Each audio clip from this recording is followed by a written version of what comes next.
Hello, everybody. Welcome to another episode into the video resume of my life. I always have to say it wrong. So tonight we're going to do something a little different.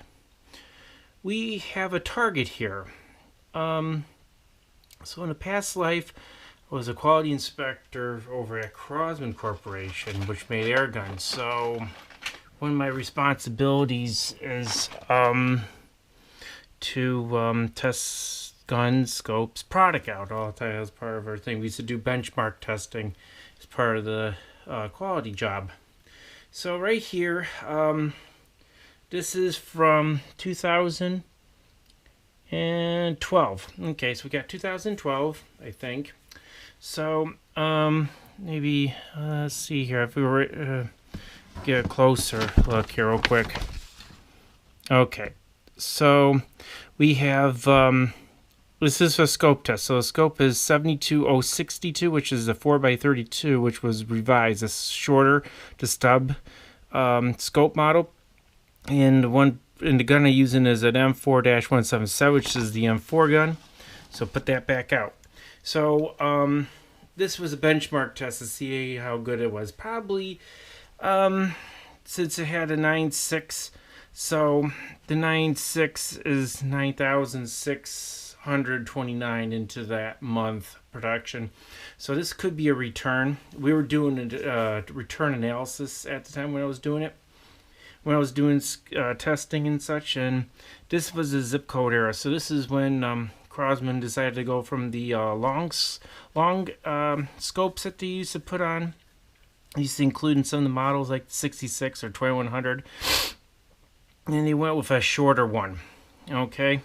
So, and the M4 is because it's a 7/60th a rifle barrel, because it has that cool tactical look onto it. At one point in my quality cart, I had about a dozen guns of different types, and I was using them for benchmarking scopes and benchmarking pellets and such like that. So that's just the start of everything. So what I did first was, I'll explain how I do it. So my test was to do elevation and windage. In this case, I took a bunch of shots in the middle, but I think this one is that I'm going up, down, in that, and I'm shooting in the middle. Note that there's a return onto it. So that was the thing. So I think I had a few flyers here, but I think it's some other things I was doing. There was a try and get scope where I moved. So what I did is I have a grouping. So I think right about here is probably where I had it, learning where the shots are located. So I would try to shoot up, shoot down, side to side, and repeat it every time I make an adjustment. So this one elevated, and I got about, say about 3 inches. In this case, I think I did a couple shots up here. And I'm trying to repeat for the most part. And also, too, this could be a quadrant one, too, where I was going 1, 2, 3, 4, and up and down at the corners as well. A lot of this was just to try to verify what the scope is doing. It could go back and such like that. So what I did was I put a group, and this is probably the grouping right here. So I think this M4-177, my test gun I was using, was pretty good. I was getting like 3/4 of an inch grouping onto it. So I went up, I took a couple of shots, maybe 3 shots up there, see if it could repeat, go down. I took a couple of shots, looks like there. Yeah, I think this is actually a margin test. So what I did was I went up, down, left and right to the corners to do a test for some godly reason. So in this case, I put one right there, so there's a good 2.5 inches up. Got about 2.5 inches down. Now to the windage is always going to be short.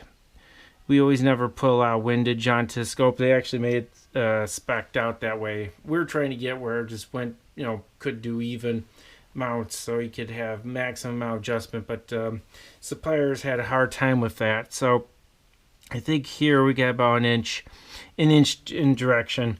The range in this is 30-foot range. We use a 10-yard range, controlled climate, no wind or anything. It was all indoors. And I think it was using flat pellets at the time. So, and why use a 1/7 or M4 gun was because it was a rifle barrel.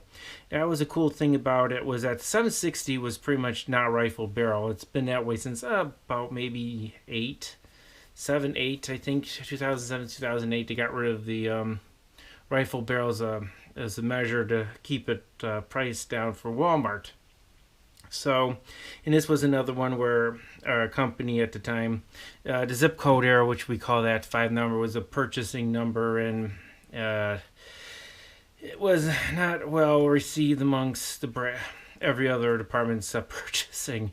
But they kept the zip codes around until they had a revision. So this was a cost saving. So at the time, I think it was about $3 something a scope, and they went down to under $2, and I was testing the under $2 for returns and such like that, because people would sit there and say there was no windage and stuff. It would make up stuff onto the return slip, so we had to figure out what was what, so we could try to figure out how to do constant improvement to the product and such like that.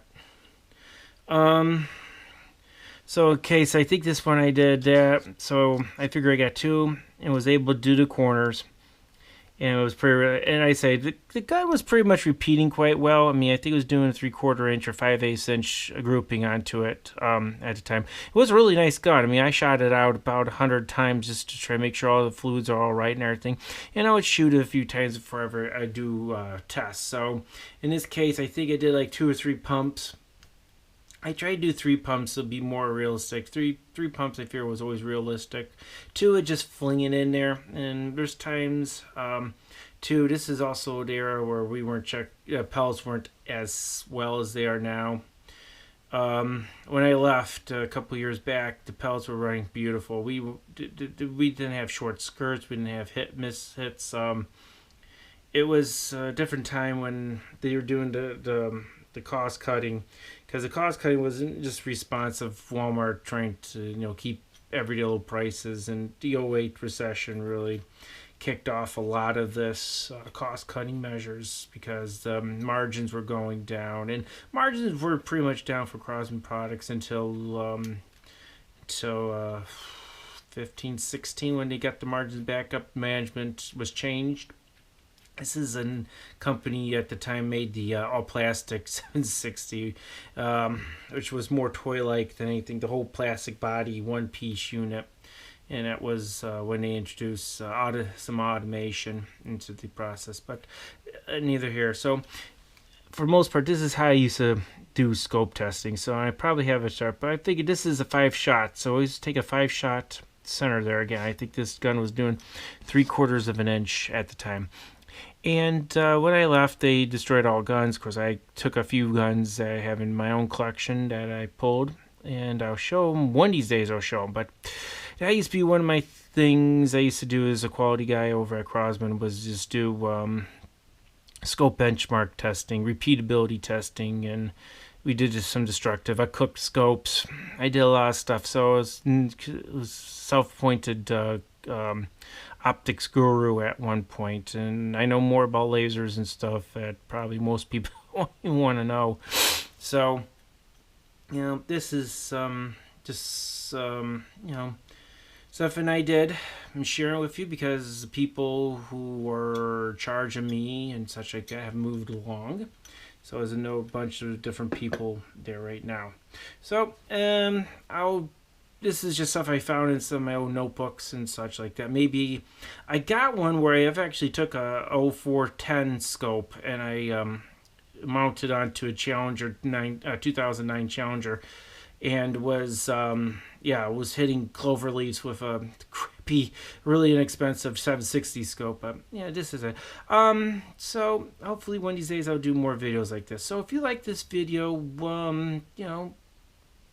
you could like it. I wouldn't subscribe to it because I'm not, I'm not going to do many gun videos. I got guns. Certain people have a problem with guns, so I respect that a little bit. And also, too, I don't want to be doing anything fun. I want to do some of the shared collection. I do have a collection of them, because when you're at Crosman, you get guns at a really good price. So I do have a lot of guns, and I got some of them I could shoot off and stuff like that. But I'm not set up to do target shooting or everything. I got the cameras I could do it with, but I don't have it all set up to do it. So hopefully in the future we'll do that. So again, thank you for watching tonight, and this is something I did in the past. I'll see you later, everybody.